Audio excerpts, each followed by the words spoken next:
Bonjour mesdames et messieurs, je suis très heureux de vous accueillir en mon nom et en celui de Xavier Durand, à qui je vais passer le témoin dans quelques jours.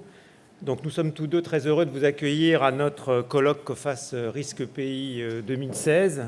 Je suis cette année encore très fier de voir combien vous êtes nombreux aujourd'hui, et malgré un contexte de grève multiple qui n'a pas dû vous simplifier la tâche pour nous rejoindre.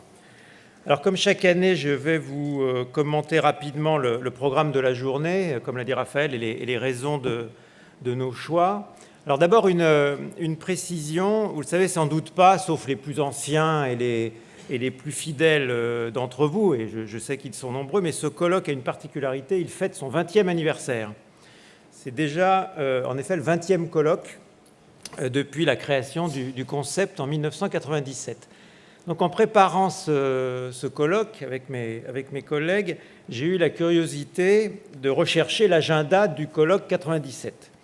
Et je l'ai trouvé, preuve déjà que l'archivage chez COFAS est à la hauteur. Alors je vais vous citer quelques-uns des sujets évoqués à l'époque, et vous allez vite comprendre pourquoi. Donc c'était il y a 20 ans. Quelques sujets. Quel chemin emprunte la Russie pour réguler le chaos, puis s'en sortir ? Deuxième sujet. Le prix du baril a-t-il trouvé son équilibre pour le reste de la décennie ? Pour info, pour rappel, le baril à l'époque fluctuait autour de 25 $. Je vous rappelle qu'il est à un peu plus d'une trentaine de dollars aujourd'hui, après avoir dépassé 100 $. Nous y reviendrons. Troisième sujet. Les incertitudes sur le processus de paix au Proche-Orient interdisent-elles d'y faire des affaires ? Quatrième sujet, quelle lecture faut-il faire des différentes contraintes ou menaces islamistes ?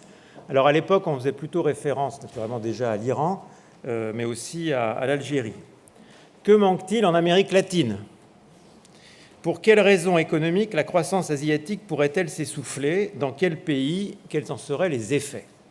C'est intéressant, c'était il y a 20 ans. Donc le temps passe.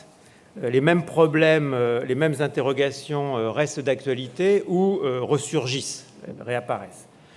Donc, vous avez pu constater, en feuilletant l'agenda de ce colloque, que finalement, nous allons balayer des thèmes proches de ceux d'il y a 20 ans. Même si, naturellement, attention à l'illusion d'une vision très macro et très lointaine, les experts que nous allons entendre vont nous expliquer en quoi, sous cette apparente similitude, en fait, le contexte et les enjeux ont naturellement évolué. Alors, quels sont ces thèmes ?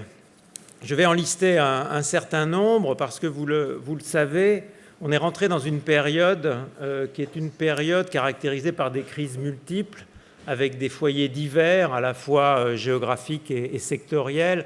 Nous ne sommes plus, selon moi, dans cette période, je ne sais pas si elle était heureuse ou pas, mais dont la lisibilité était beaucoup plus simple et où la gestion des risques en tant qu'assureur crédit était plus lisible, si je puis dire, et plus facile.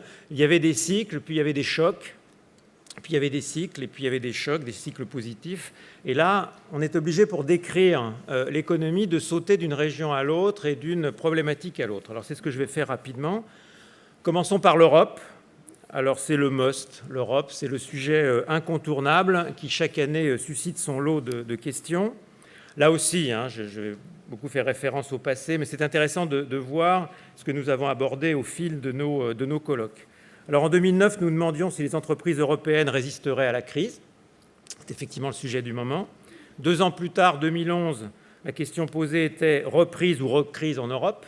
On a la réponse. En 2012, l'Europe va-t-elle résoudre sa crise souveraine ? Là encore, jusqu'à présent, on a la réponse. En 2013, comment la zone euro peut-elle croître durablement ? Et enfin, l'année dernière, rappelez-vous, l'accent a été mis à la fois sur les risques de déflation et le rôle joué par les PME dans la reprise européenne. Vous voyez, toujours beaucoup de questions sur l'Europe. Et à travers ces questions, on constate, il y a deux constats évidents à faire. D'abord, l'Europe est un sujet permanent d'interrogation. Voilà. Et je pense que ça va durer encore un certain temps. Et ensuite, la tonalité de ces interrogations reste toujours en mode mineur, pour reprendre une image musicale, parce qu'on pourrait s'interroger sur des événements positifs et essayer de prévoir à quel niveau ces événements positifs vont nous porter. Mais non, quand vous regardez la liste de toutes ces interrogations, elles sont en mode mineur, elles sont à tonalité plutôt négative, et elles pointent toujours du doigt des insuffisances ou des fragilités en tout genre. Alors, soit économique, la croissance en Europe, soit politique, le périmètre européen, la gouvernance européenne, soit juridique, la libre circulation des biens naturellement, mais aussi en ce moment des personnes. Alors cette année, hélas, nous resterons dans la même tonalité mineure. Certes, du point de vue économique, il y a des signes d'embellie, mais l'édifice européen montre des signes de fissures. Et ces fissures se sont multipliées en 2015. Alors je rappelle quelques-uns, parce que le temps passe tellement vite que même 7 mois écoulés semblent 7 ans. La recrudescence de la crise grecque avec son point d'orgue un certain dimanche 5 juillet de l'an dernier. L'annonce par David Cameron de la tenue d'un référendum sur le maintien ou non du Royaume-Uni dans l'Union européenne. La crise des migrants, naturellement, à partir de l'été, qui ouvre des interrogations sur l'espace Schengen et la capacité de certains pays comme l'Allemagne à résister économiquement et politiquement à cet afflux. Et puis les questions récurrentes sur l'avenir de la zone euro et la nécessité d'un gouvernement européen. Donc autant de thématiques qui vont être débattues lors de notre table ronde sur l'avenir de la construction européenne. Avenir de la construction européenne, qui est une question qui restera sans doute ouverte, malgré la pertinence sans doute des commentaires de nos experts, pour quelques années encore. Alors, autre sujet important, le pétrole. Le pétrole et son prix bas. Son prix bas pour le meilleur et pour le pire. Pour le meilleur, car nos économies, en particulier en Europe, en bénéficient. Et pour le pire, car les pays exportateurs, et non des moindres, le secteur pétrolier et tout son environnement de sous-traitants, et les énergies alternatives, schiste, solaire, éolien, en souffrent. Qui anticipait en effet, il y a 18 mois, donc mi-2014, que le cours du baril de Brent, qui dépassait les $100, rappelez-vous, serait aux environs de 30 $ aujourd'hui. Alors peut-être certains des spécialistes que nous entendrons tout à l'heure, nous leur poserons la question, mais cette question en rejoindra d'autres que nous leur poserons également par l'intermédiaire de Raphaël. S'agit-il d'une tendance durable ou doit-on s'attendre à un rebond des prix cette année? S'il n'y a pas de rebond, quelles seront les conséquences de ces prix bas pour les entreprises, à la fois du secteur de l'énergie, mais aussi des autres filières? Et sujet important, qu'en est-il du retour probable de l'Iran sur la scène internationale? Cela va-t-il changer la donne? Et si oui, dans quelle proportion? Alors l'Iran, et plus généralement le Moyen-Orient, c'est le troisième sujet. C'est une région instable, et s'il y en a une qui est instable, c'est bien celle-ci, et depuis plusieurs années ou décennies. Et comme dans le cas de l'Europe, ce n'est pas la première fois que nous traitons cette région dans le cadre du colloque. Rappelez-vous, il y a 2 ans, Gilles Kepel nous avait fait déjà l'amitié de venir nous en parler. Mais depuis lors, beaucoup de bouleversements ont eu lieu, conduisant à de nouvelles interrogations qui étaient déjà en germe, que nous sentions déjà chez COFAS. J'en cite quelques-unes que vous devez sans doute partager. Quels seront les effets de la chute des prix du pétrole sur les pays de la région elle-même, et y compris pour l'Arabie saoudite? Quelles seront les implications géopolitiques sur cette sous-région de l'accord avec l'Iran, récemment conclu? Quelle stratégie politique pour l'Arabie saoudite, donc économique mais aussi politique? L'Arabie saoudite devient un pays d'enjeux forts. Quelle perspective politique en Syrie, en Libye, en Irak, tout pays où Daesh s'est implanté, et quid de la tension persistante mais qui s'intensifie entre sunnites et chiites. Toute question qui révèle d'ailleurs au sein de cette région l'imbrication absolument passionnante entre l'économique, le religieux et le politique, nous verrons tout à l'heure. Alors, s'il n'y avait que cette région parmi les émergents qui était source d'interrogation, ça serait formidable. Mais hélas, cette région au sein des émergents n'est pas la seule. On peut même dire aujourd'hui que c'est l'ensemble de la zone émergente qui est fragilisée, qui est en situation réelle ou potentielle de crise, sinon totalement, en tout cas dans une large proportion. Alors on peut l'illustrer très facilement. Je vous rappelle un concept qui a été créé au début des années 2000 par Goldman Sachs, le concept de BRICS, qui regroupait d'abord 4 pays et puis quelques années plus tard un 5e, BRIC passant au pluriel, en référence. Ces pays avaient été sélectionnés en référence à leur taille importante, à leur influence mondiale et régionale, et à l'époque, et cela faisait rêver, à leur fort potentiel de croissance. Pour vous donner une idée de ce à quoi ces pays correspondent en termes de part de PIB, ils représentent un peu plus de la moitié du PIB des émergents, donc 5 pays, donc en particulier les 4 premiers, représentent un peu plus de la moitié du PIB des émergents, et les émergents eux-mêmes représentent 44%, donc un peu moins de la moitié du PIB mondial. Donc là, on parle de 25%, un quart, grosso modo, du PIB mondial. Donc vous comprenez combien l'état de santé de ces 5 pays est déterminant pour celui de l'économie mondiale. Or, aujourd'hui, force est de constater que au sein de cet acronyme, seule la voyelle se porte relativement bien. Donc la voyelle, c'est l'Inde. Quant aux 4 consonnes, elles sont en crise.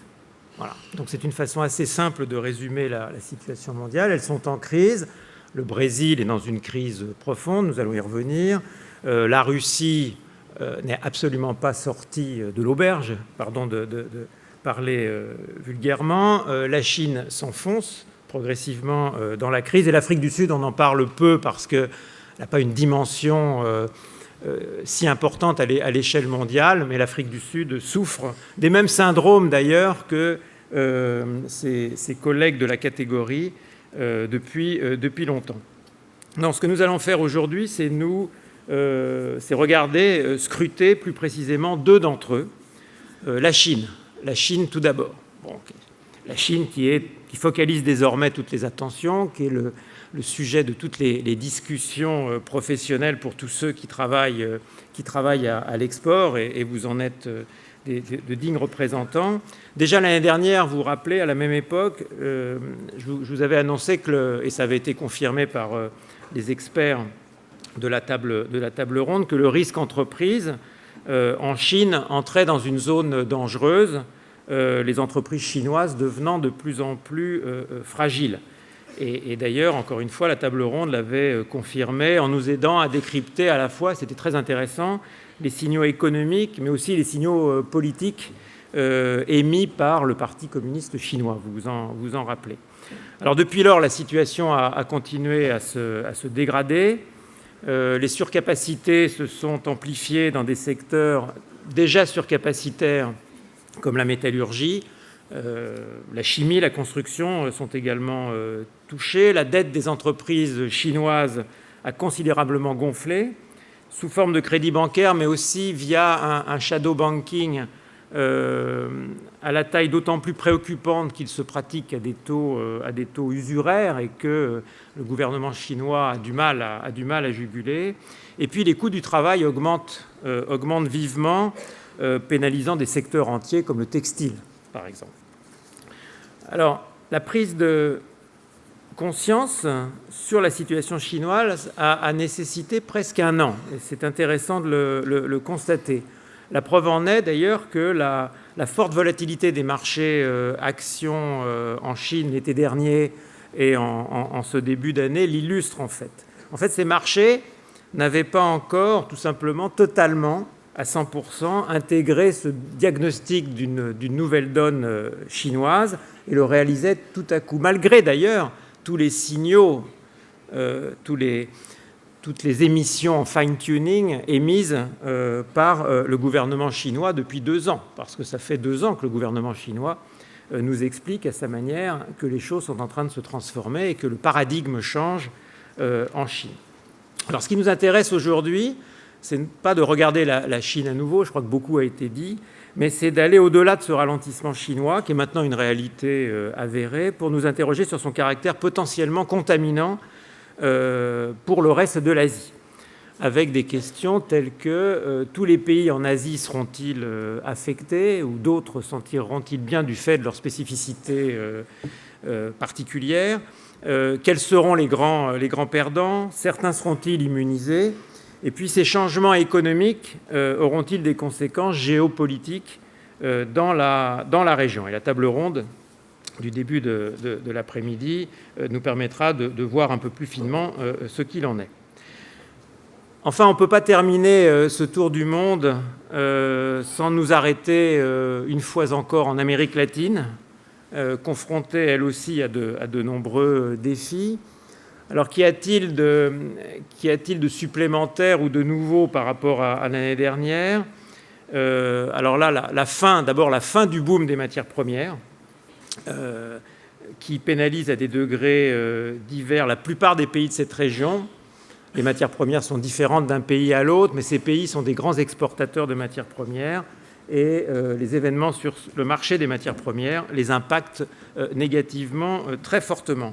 Les problèmes de gouvernance récurrents, la pénurie d'infrastructures chroniques et en conséquence une grande vulnérabilité des entreprises que nous, assureurs crédit, voyons tous les jours sur le terrain et là, je dois dire, un peu aussi dans nos comptes. Alors, le Brésil reste un sujet dominant au sein de cette région, empêtré qu'il est à la fois dans une profonde récession et dans une crise politique, alors même que la destitution de Dilma Rousseff n'est plus une question taboue. Donc nous reparlerons de tout ça cet après-midi. Donc voilà le tour du monde que je vous propose de faire aujourd'hui. Un tour du monde au sujet duquel, vous le constatez, j'ai déjà égrené pour 2016 en quelques minutes une multitude de risques en tout genre, politiques, sociaux, économiques, financiers, risques dont, et ça nous frappe chez Coface, le nombre, la variété, l'impact potentiel semble croissant au fil des années. C'est un peu ce que je disais au début, on a l'impression de multiples foyers. Et encore, je me limite à l'assurance crédit, je me limite à la sphère qui est à l'intérieur de notre compétence. Comme s'il y avait là à l'œuvre un phénomène en profondeur d'expansion des risques. Donc c'est un sujet qui nous a semblé très intéressant. Est-ce le cas ? Est-ce que ce phénomène n'est qu'une impression ou est-ce une réalité ? Eh bien, ces sujets que nous allons avoir le plaisir d'entendre maintenant, Monsieur Denis Kessler nous ayant fait l'amitié d'être parmi nous aujourd'hui. Alors Denis, je ne vous apprends rien, et depuis 2002 président-directeur général de SCOR, grand groupe mondial français de réassurance, numéro 5 pour l'instant, groupe qu'il a brillamment redressé et développé, prouvant ainsi ce qu'il sait, ce que risque et gestion du risque veut dire. Donc je lui passe donc la parole, sans attendre. Denis, si tu veux bien me rejoindre à la tribune, tandis que je vous souhaite à toutes et à tous un excellent colloque 2016. Merci de votre attention.